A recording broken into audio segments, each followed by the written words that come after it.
নমস্কার বন্ধুরা, lifestyle with Sanchayita চ্যানেলের আরেকটা নতুন ব্লগে সকলকে স্বাগত জানাই।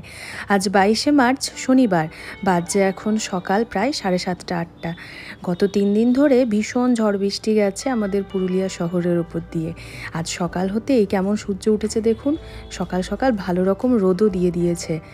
যাক, আজকের প্ল্যান অনেক কিছু রয়েছে, আলটিমেটলি সব কটাই হবে। মা রোদে দিয়েছে নিম পাতা। সারা বছরের নিম পাতাটা এইভাবে শুকিয়ে রাখা হয়। এই বসন্তকালে নাকি নিম বেগুন খাওয়া ভীষণ ভালো, স্বাস্থ্যের পক্ষে ভীষণ উপকারী।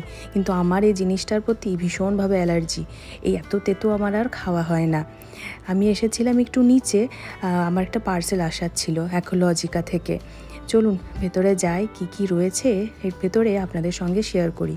ভীষণ প্রয়োজনীয় 3টা জিনিস অর্ডার করেছিলাম, আসবার ডেট ছিল 29 তারিখ, কিন্তু এসে গেছে।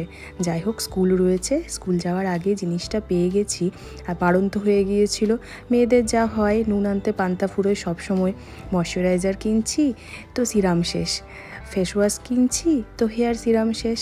আলটিমেটলি 3টা জিনিস বেরিয়েছে, ভীষণ দরকারি এই গরমে রোদের জন্য 3টা জিনিস। সবার প্রথমে যেটা আমার হাতে এলো সেটা হচ্ছে অ্যাকোলজিক্যাল রেডিয়েন্স ফেস সিরাম। এটাতে রয়েছে ওয়াটারমেলন আর তার সাথে নিয়াসিনামাইড। এই দুটো জিনিসই এই গরমের হাত থেকে আপনার স্কিনকে হাইড্রেট রাখতে ভীষণভাবে দরকারি। তো চলুন ভেতরের প্যাকেজিংটা আপনার সঙ্গে দেখাই, শেয়ার করি। ভেতরে খুব সুন্দর একটা কাঁচের বটলে রয়েছে পুরো সিরামটা। সুন্দর একটা ছোট্ট পুচকে পাড়া কাঁচের বটল, শেষ হয়ে গেলে আপনি অন্য কাজে সুন্দরভাবে সেটাকে ইউজও করতে পারবেন। আর রয়েছে একটা ড্রপার, ঢাকনাটা খুলে আপনি এই ড্রপার সুন্দরভাবে লাগিয়ে পরবর্তীকালে ব্যবহারের উপযোগী করে তুলতে পারবেন ছোট্ট বটলটাকে। তো এই হলো প্রথম প্রোডাক্টটা। দ্বিতীয় প্রোডাক্ট রয়েছে সানস্ক্রিন SPF 50, কারণ এই গরমে যা দুপুরবেলা রোদের তেজ, SPF 50 ছাড়া অন্য কিছু ভাবাই যায় না। তার সঙ্গে রয়েছে আমার অল টাইম ফেভারিট গ্লোভ একটা সানস্ক্রিনের সঙ্গে যে ময়শ্চারাইজারটা আমি ইউজ করি সেটা। তো এই হলো 3টা প্রোডাক্ট যেটা আমি রেগুলার ইউজ করি। তার সঙ্গে যে জিনিসটা ভীষণভাবে আমার এইবারে চোখে পড়েছে সেটা হলো যে কার্টুনে এসেছে এই 3টা জিনিস অ্যাকোলজিকার, সেটা সুন্দরভাবে একটা মেসেজ লেখা। মানে এই ধরুন আপনি যে টাকা দিয়ে এটা পারচেস করেছেন জিনিসগুলো, তার একটা অ্যামাউন্ট চলে যায় কোনো একজন নিডি মানুষের কাছে, যার জল তাকে পানীয় জল সুস্থভাবে সরবরাহ করতে পারে। আপনি মেসেজটা পড়ে করতে যাচ্ছিলাম, তার আগে শ্যাম্পু করার আছে, তেল নিতে কাল রাত্রিবেলায় ভুলে গেছি। প্রচণ্ড একটু ড্রাই হয়েও গেছে, তেল না নিয়ে শ্যাম্পু করলে আরও কেমন হয়ে যাবে। আর আমাকে কালার করতে হয়, সে কারণে চুলের কালারটাও অনেকটা কেমন যেন হয়ে গেছে। তো তোমাদের সঙ্গে শেয়ার করছি আমি কি তেল ইউজ করি।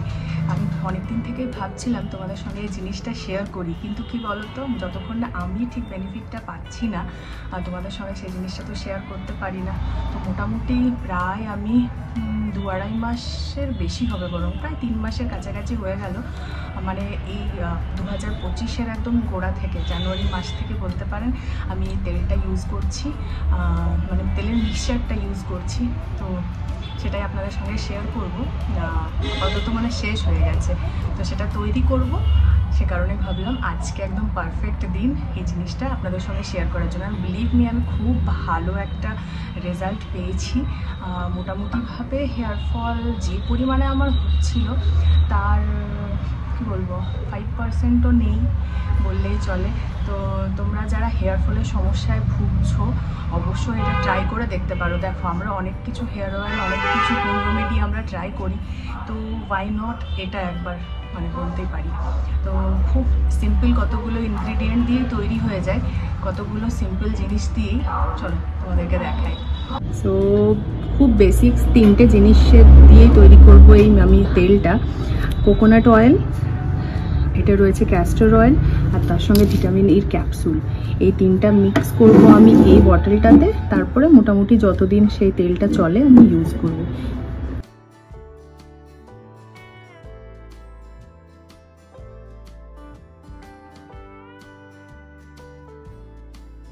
চুলের পরিচর্যায় নারকেল তেলের যে কত উপকারিতা রয়েছে তার বলার অপেক্ষা রাখে না।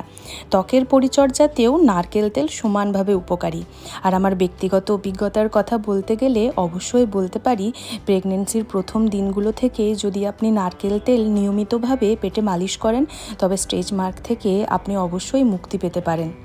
চুলের যত্নে ভীষণ গুরুত্বপূর্ণ একটা উপকরণ হলো ক্যাস্টর অয়েল, তবে ভীষণ চটচটে হওয়ায় ডিরেক্টলি ইউজ করা যায় না। সেক্ষেত্রে নারকেল তেলের সাথে মিক্স করে ম্যাসাজ করলে এর উপকারিতা আপনি টের পাবেন মাসখানেকের মধ্যেই। চুলের জন্য ভিটামিন ই ক্যাপসিউল রক্ত সঞ্চালন উন্নত করে, সাথে চুলের ফলিকলগুলো পর্যাপ্ত পুষ্টি ও অক্সিজেন পায় কিনা তা নিশ্চিত করে, যা চুল বৃদ্ধির জন্য অত্যন্ত গুরুত্বপূর্ণ। এটি চুলের শুষ্কতা আবার অতিরিক্ত তৈলাক্ততাকেও প্রতিরোধ করে।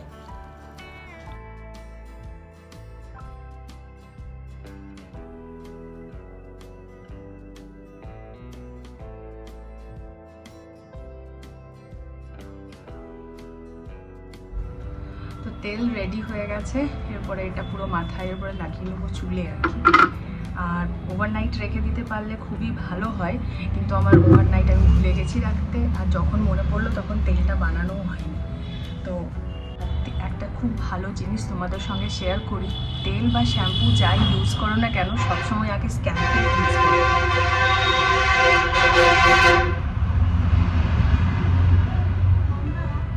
এবারে স্ক্যাল্পে ইউজ করার পর শ্যাম্পু যখন ইউজ করবে তখন প্রথমে স্ক্যাল্পে ইউজ করে যে ফোমটা তৈরি হবে সেটাকে বাকি চুলের লেন্থে লাগাতে হয়।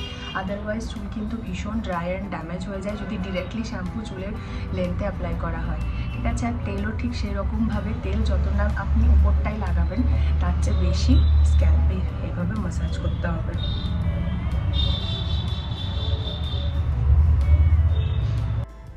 ভাগ্যিস আজকে ওয়েদারটা ভালো হয়েছে, নাহলে এতদিনের প্রোগ্রামটা আমাদের ক্যান্সেল হয়ে যেত। আজকে শনিবার, হাফ ছুটি, তাই লাঞ্চ করতে যাব। আগে থেকে প্ল্যান করে রেখেছিলাম আমি আর দিদি মিলে অনেক দিন থেকেই, আমি বাঙালিতে। দুপুর এখন বাজছে প্রায় 2:30। পৌঁছে গেছি আমরা আমি বাঙালি রাঁচি রোড, পুরুলিয়ায় যে আউটলেটটা রয়েছে সেখানে। একমাত্র আউটলেট, ভীষণ সুন্দর খাবার দাবার, শুনেছি এর আগেও খেয়েছি, আজকে দিদির সাথে প্রথমবার আসা।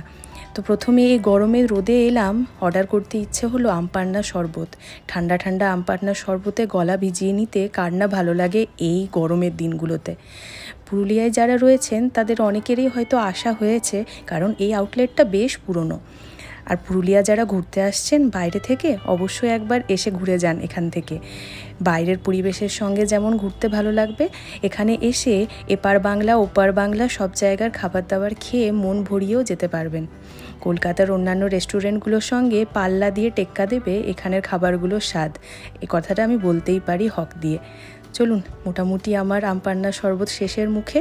এরপরে স্টার্টারে অর্ডার করে হয়েছে ভেটকি মাছের ফিশ ফিঙ্গার কলকাতা স্টাইল। 4টা থাকে এক প্লেটে, ভীষণ সুন্দর। এত গরম ছিল আমরা ওয়েট করছিলাম।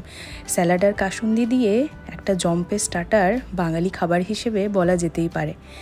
মোটা কোটিং থাকে আর ভেতরে একদম জুসি কাটলেট। সঙ্গে আমাদের চলে এসেছে মেন কোর্স। অনেক ধরনের খাবারই নেওয়া হয়েছে, ডাল, ঝুরি আলু ভাজা, আর স্পেশালিটি যেটা সেটা হলো কচু পাতায় চিংড়ি ভাপা। সঙ্গে রয়েছে চিতল মাছের মুইঠা আর ডাব চিংড়ি।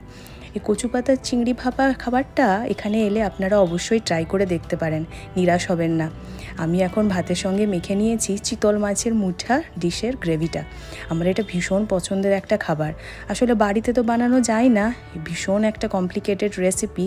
এরপরে আমি ফ্রেশ পাতে রেখে নিচ্ছি ডাব চিংড়ির যে গ্রেভিটা রয়েছে সেইটা। এত সুন্দর টেস্ট হয়েছে, আমার খাওয়া বেস্ট ডাব চিংড়ি বলা যেতেই পারে। আর তার সঙ্গে ছোট ছোট সুন্দরভাবে খাওয়া দাওয়া কমপ্লিট। আর শেষে যে গ্রেভিটা বেঁচেছিল ডাবের মধ্যে সেটাকেও আমি বাটিতে ঢেলে চামচে করে খেয়ে শেষ করেছি। মোটামুটি আমাদের খাওয়া দাওয়া কমপ্লিট। মন তৃপ্তি করে ভালোবেসে খাওয়ার মতো মেনু, সমস্ত কিছু স্বাদ এখানে খাবারের। চলুন বাড়িতে কিছুক্ষণ রেস্ট নিয়ে চলে এসেছি আমাদের পরবর্তী গন্তব্যে। আগে থেকেই সমস্ত কিছু প্ল্যান করা ছিল। আমাদের বাড়ির পাশেই যে ক্লাব রয়েছে নডিহা জিমন্যাস্টিকের, সেখানে এসেছে আজ দিন কতক হলো কলকাতা থেকে বিভিন্ন বুটিক তার কালেকশন নিয়ে। তো অনেক অ্যানাউন্স শুনেছি, গতকাল আমি একবার এসে ঘুরেও গেছি, কিন্তু বললাম না আবহাওয়া এতটাই খারাপ ছিল যে ঝটফট সামান্য কিছু দেখেই ফিরে এসেছি। দিদিকে বললাম, আর আজকে দিদি আর আমি মিলে এসেছি দেখতে। পছন্দ হলে তখন কেনাকাটা হবে, দেখাটা মেন আসলে। কী ধরনের কি কালেকশন এনেছেন ওরা এতটা দূর থেকে, আমরা না গিয়ে একটু দেখে এলে ওনারা কি করে সাপোর্ট পাবেন বলুন তো। নেক্সট বার আসার আগে ওনারা তাহলে অনেকবার ভাববেন। তো এসেই দেখলাম না কোনো ভুল করিনি, অসাধারণ মন কাড়া নজর কাড়া কিছু কালেকশন রয়েছে চারদিকে সাজানো। এই গোলাপি রঙের শাড়িটাই দেখুন কি সুন্দর, তার সঙ্গে রয়েছে সবুজ রঙের হ্যান্ড পেন্টের শাড়িটা। বেশ কয়েকটা শাড়ি নজর কাড়া যেগুলো ডিসপ্লেতে সাজানো রয়েছে। ভিড়ও হচ্ছে ভালো রকমই, ব্যাপারটা দেখেও ওনারা খুব খুশি আর কি। দেখতে দেখতে আমার এই চুড়িদার কোট সেটটা ভীষণ পছন্দ হয়েছে। পার্পল কালারটা আমার কোনো কালেকশন নেই, আর এখন বেশ ট্রেন্ডিংও, ভাবলাম এটা নেওয়া যাক। খুব ছিমছাম, বেশ কাজ নেই, আর তার সঙ্গে কালারটার কম্বিনেশনটাও বেশ ভালো। তো এটা নিয়ে ভাবছিলাম নেব কি নেব না, যা হয় আর কি, সঙ্গে সঙ্গেই তো নেওয়া হয় না। আরও দেখবো, আরও 2-5টা জিনিস দেখি, সে সমস্ত কিছু নিয়ে, কারণ ভিউশন চলছে। তারই মধ্যে ভাবা হলো যে না, জিনিসটা হাতছাড়া করা যাবে না, কালারটা এত ইউনিক এত সুন্দর। তো এখান থেকে 2টো ড্রেস নেওয়া হয়েছে। দিদি সে কারণে এইখানের আমাদেরকে গিফট করেছে নেল পলিশ। পছন্দ মতো যে কোনো কালার আমরা 2 বোনে মিলে 2টো তুলেছি। তো চলুন, এখানের কেনাকাটা মোটামুটি হয়ে গেছে। এরপরে শাড়িও দেখবো ভাবছিলাম, আর ব্লাউজেরও কালেকশন রয়েছে খুব সুন্দর। ইদানিং যে শাড়িগুলো আমার ভীষণ পছন্দের তালিকায় রয়েছে সেগুলোর মধ্যে হলো হ্যান্ড পেইন্টেড বা হাতের কাজের বিভিন্ন শাড়ি, যেখানে শিল্পীর ছোঁয়া থাকবে বিশেষভাবে, তার কারিগরি নিপুণতার রূপে শাড়ির প্রতিটি পাড় জুড়ে। তো আমার এখন লুম্বানি স্টিচের শাড়ির ভীষণভাবে পছন্দের, সেটাই খুঁজে খুঁজে দেখছি এখন চারদিকে। জানেন, হাতের কাছে যখন পেলাম তখন একবার গায়ে লাগিয়ে দেখতে আর আমি একটুও সময় নষ্ট করলাম না। কালারটাও বেশ সুন্দর, কিন্তু কাজটা আমার একটু কম বলে মনে হচ্ছিল, কারণ পাশে একটা ব্লু কালারের শাড়ি রয়েছে, সেটাতে কাজটা ছিল খুব সুন্দর, একদম ভরাট কাজ। তো আমিও সেরকম কাজই চাইছিলাম। এদিকে কালার পছন্দ হয়েছে হোয়াইট, কিন্তু কাজ পছন্দ হয়েছে ব্লুর, তাই একটা দ্বিধাগ্রস্ত হয়ে নিলাম না। যাই হোক, যা কিছু নেওয়া হয়েছে একদিন আপনাদের সঙ্গে অবশ্যই শেয়ার করব। আর পরবর্তীকালে যখন হবে তখন আপনারাও ঘুরে আসুন, মন ভালো করবেই। চলুন তাহলে ব্লগটা আজকে শেষ করি এখানেই। ভালো লেগে থাকলে একটা লাইক করবেন। থ্যাঙ্কস ফর ওয়াচিং বন্ধুরা।